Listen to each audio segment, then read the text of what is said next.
Vom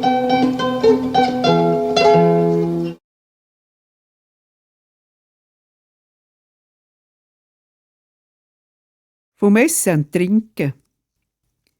Früher hat das Essen und das Werken viel näher zusammengehört als heute. Man musste werken, als man überhaupt zu essen hatte. «Wenn man muss, so komme», hat man gesagt. Der Mussmann ist ein Starker. Man kann sie sogar ans Henken gewinnen, wenn man muss. Und als man werken musste man essen. Alle Leute haben das gewusst und darum haben die Verwandten einander viel mehr geholfen als heutzutage. Man hat untereinander viel getauscht. Wenn bei uns auf der Almei die Kriecher reif waren, dann hat uns die Mutter mit einem Korb voll auf die Mag geschickt. Wir haben der Großmutter und der Gott Kriecher gebracht, und zwar von den schöneren. Dafür, wenn bei der Gott die guten gelben Äpfel reif waren, haben wir von denen bekommen. Oder sogar als grosse Ausnahme eine von den Williamsbeeren vom Spalier. Man hat dann miteinander abgemacht, wenn man die Schweine gemetzgen. Die zuerst gemetzget haben, haben die anderen gefragt: «Was wollt ihr essen? Wie viel Gottlet? Wollt ihr auch vom Einsegel, von der Lunge, oder vom Herz, oder von den Därren?» Wenn wir dran waren, hat die Mutter einen Deckelkorb genommen, und weil man die Schweine im Winter gemetzget hat sie den Deckelkorb auf einen Schlitten gebunden und hat gesagt: «Jetzt geht ihr zu der Gott auf die Matte, aber ohne rumzuhocken. Passet auf, dass kein Hund und keine Katze über den Korb geht.» Da sind wir dann gegangen und haben immer voller Angst geschaut, ob echt ein Hund oder eine Katze käme. Wenn dann bei der Gotte gemetzget worden ist, hat man dann gleich viel von ihrem Schwein zurückbekommen. Bei der Gotte hat sie daheim gemetzget. Da ist der Kublichuh, der Störmetzger. Gotte hat dann auch die Därren selber gewaschen, hat es gekehrt und rausgeputzt und gesotten. Das hat mein Nein gestunken. Wegen dem ist sich noch heute kein Kutteln. Wir haben die Schweine Metz gebracht zum Zürn. Der hat es gemetzget. Der Vater hat auch immer einen Kessel mitgenommen, als er Blut heimbringen kann. Er hat es am ersten Tag gekocht, das Blut gegeben. Auch wenn beim Grossvater im Schlot eine Kuh gekalbert hatte, hat der Vater von der ersten Milch heimgebracht. Und dann hat es Biesturten gegeben. Das Mari Hämmerli kommt beides noch, kocht das Blut und Biesturten. Es hat mir gesagt, wie es macht. Zum gekochten Blut nimmt es pro Person 2 Dezi Schweinblut. Da rührt so viel Milch darunter, wie es ungefähr 1/3 vom Blut ausmacht. Es tut ein Sprädeli Salz, ein bisschen Meierau, Nägelipulver und ein kleines Preiseli Pfeffer dazu. Das gibt einen guten Gau. Alles lässt es im heissen Wasserbad stocken, bis es fest ist. Dazu gibt es gesottene Herdöpfel oder Rösti und Kaffee. Biesturten macht es so. Zuerst tut es 2 aufgehäufelte Löffel Mehl mit Anken im Bratbecki hellbraun rösten und mit dem der Boden und der Rand vom Becki ausstreichen. Das lässt es kühlen. In einem anderen Becki tut es 2 Eier mit einem gestrichenen Esslöffel Salz klucken. Es gibt 2 aufgehäufelte Esslöffel Mehl drin und rührt es zu einem Teigli. Ganz langsam leert es der Biest etwa 1,5 Liter für 4 Leute rein und rührt immer gut mit dem Schweinbissen. Danach leert es das in das ausgestrichene Bratbecken rein und tut es im Backofen bei ca. 180 Grad etwa 1,5 Stunde backen. Dazu gibt es Kaffee. Im Frühling vielmal auf die Ostern haben wir von der Gotte von einem Gitzi bekommen. und wir haben ihr dort den gemetzgelten Küngel gegeben. So hat man immer ein bisschen frisches Fleisch zum gerauchten Schweinfleisch gehabt, ohne dass man Geld in die Hand nehmen. Wenn man nichts hatte zum Tauschen, hat man dafür beim Hauen oder Holzen geholfen. Wenn das Vieh auf der Alp war, haben die Bürger von Engi Wagen haben. 10 Kilo auf den Haushalt. Als ich Kind war, hat es Pfund Franken gekostet. Eine Weile konnte man den Wagen in der Salzwaage holen.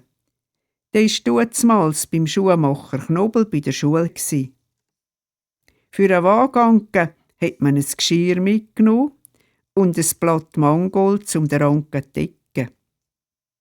Wenn man Salz gebraucht hat, hat man ein Tuchsäckchen mitgenommen.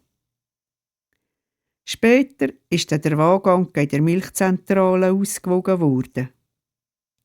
Die Salzwaage ist ins Haus neben das Bogen Martis gekommen, dort wo der Salzwaage Schack daheim war. Zuletzt war sie ins Mechlers. Der Waganke hat einem geholfen, durchzukommen.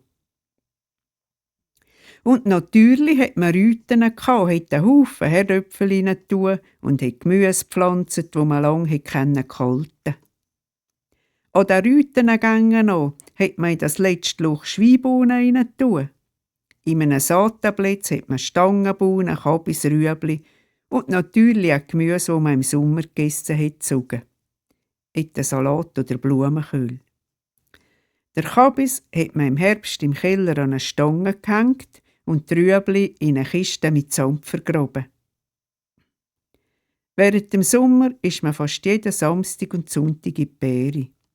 Sei es in die Hüntenbeere, in die roten Holdern, in die Hauptbeere und wir sind auch noch viele Preiselbeere. Während dem Krieg hat man Buchnüsse gesammelt. Im Winter hat man es auf ein Blech in das Ofenröhrchen getan und hat es geröstet. Spanische Nüsse waren eben rar. Im Herbst hat man ein paar Eier in ein Glas mit Eierwasser tun oder in gelöschten Kalk eingelegt. Als man dann noch ein paar heig, wenn die Hühner keine Eier mehr legen. Man war froh und dankbar, wenn alles geraten ist.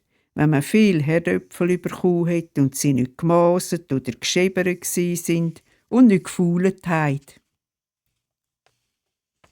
Hätte es von froh sein, als man den Winter wahrscheinlich gut überstehen kann, haben die Kinder gemerkt. Das Herdöpfelfeuer war so eine Art von Ritual für die Kinder. Wenn alle Herdöpfel draus waren, haben die Kinder die Herdöpfelstuden zusammengelesen und auf einen Haufen gekippt. Man hat ein paar Herdöpfel bekommen, die hat man unter die Studen geschoppt und die Studen angezündet. Da musste man warten, bis die Herdöpfel gebrätelt und aussen schwarz waren. Meist sind auch andere Kinder gekommen, wenn sie den Rauch vom Herdöpfelfeuer gesehen und geschmückt haben. Die gebrätelten frischen Herdöpfel haben einen wunderbaren Kuss gehabt. Nichts anderes war so gut und hat einem das Gefühl gegeben, jetzt kann der Winter kommen. Man sei versorgt. Das Essen war im Durchband einfach. Am Morgen hat es bei uns immer Brötchen gegeben. Am Abend haben die Türkenmus etwas aus Herdöpfel oder Höreli mit Ziger und Anken darüber abgewechselt. Dazu hat es je nachdem sehr viel Käse, ein Büchsli Sardinen für alle oder ein Fleisch gegeben. Wenn man hatte, hat es auch Gemüse gegeben. Ich mag mich nicht besinnen, als wir Gemüse gekauft hätten.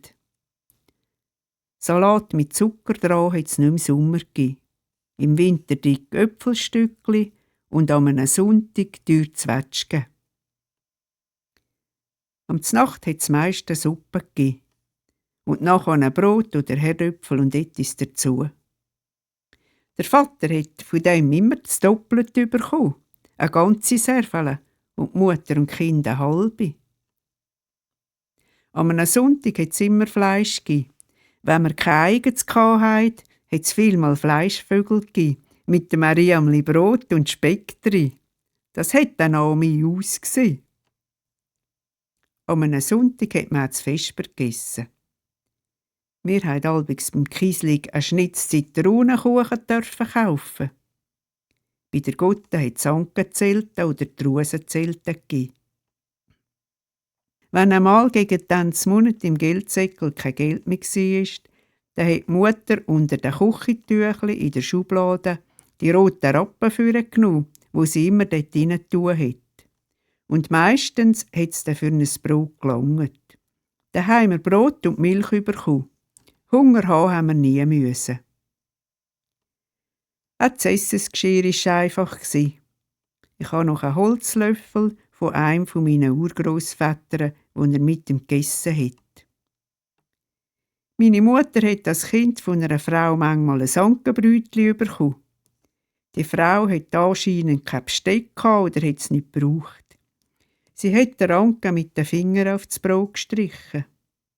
Der Mutter hat es elend geruset. Sogar wenn sie Hunger hatte, hat sie die Brötchen nicht gegessen.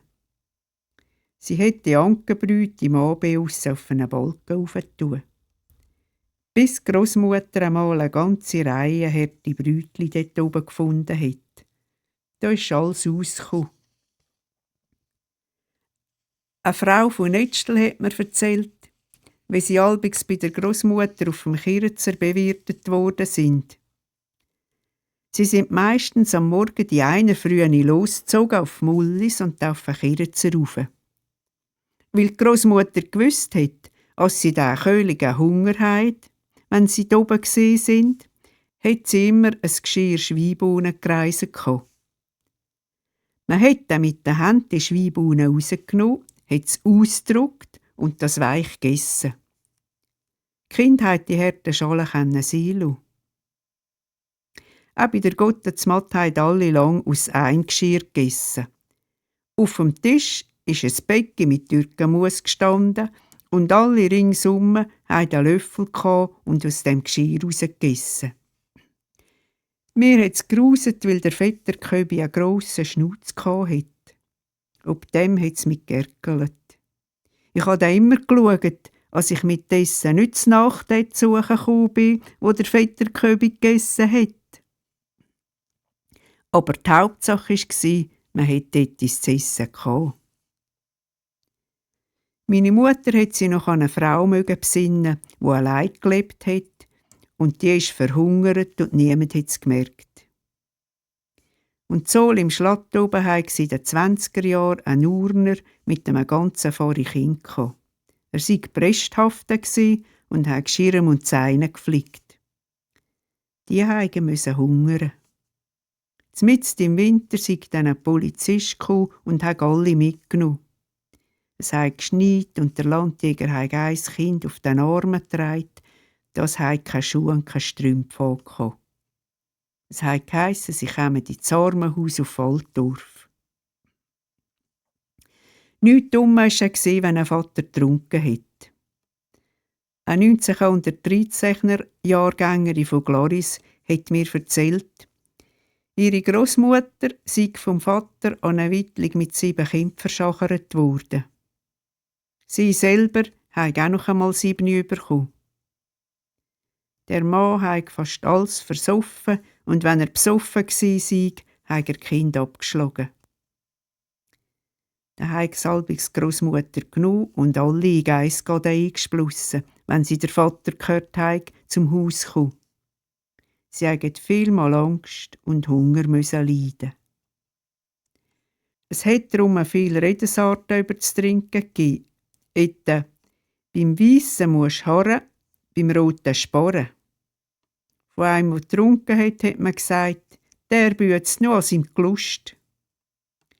Wenn einer lustig oder verrückt worden ist, wenn er ein Glas zu viel hatte, hat man gesagt, er hat einen guten oder er hat einen bösen Trunk. Viel hat man dünnen Kaffee getrunken, wo man mit Franks Aroma oder Virgo ein bisschen gefärbt hat und ein bisschen mehr Gut gegeben hat. Bei den Kindern hat man mehr Milch als Kaffee ins Beckeli tun.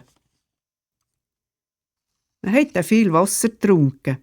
Wenn man im Sommer ein knödiges Maul hatte, ist man einfach an einen Brunnen, wo man gewusst hat, dass dort gutes Wasser hat und hat gelürgt. Über das Essen gibt es natürlich auch Haufen Ausdrücke, die man heute nicht mehr braucht. Und eine Reihe von Redensorten. Ette. Haut nicht ins Brot, wenn es Fleisch gibt. Esset langsam, es braucht weniger. Wenn man einen Knochen abgerallt hat und noch mehr hat mögen, hat man gesagt, vor lauter Knagen bekommt man wieder Hunger. Wenn es nicht mehr gibt, bekomme ich noch die Hungerlähme. Hauen ins Zeug, solange es hat. Gehen über das Gefräss, wenn das Geschirr voll ist. Wenn man genug hatte, hätte man sagen, das Leben brächte nicht mehr oben. Ich mag Wärli nicht mehr, die machen einem ja bestoben. So viel sollte man bei denen essen.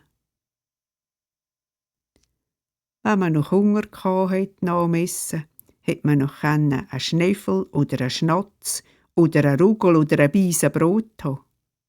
Manchmal hat man den Anhau oder das Bödeli bekommen. Manchmal ist das Essen auch nicht geraten, der Braten ist elend zusammengeschmurrelt, es ist etwas genuchelt oder leis oder zu wenig gesalzen gsi, das Brot war stanket und der Gugelhupf käsete. Man hat den Leuten angesehen, ob sie viel oder wenig essen. Die Leute sind essensgleich gsi.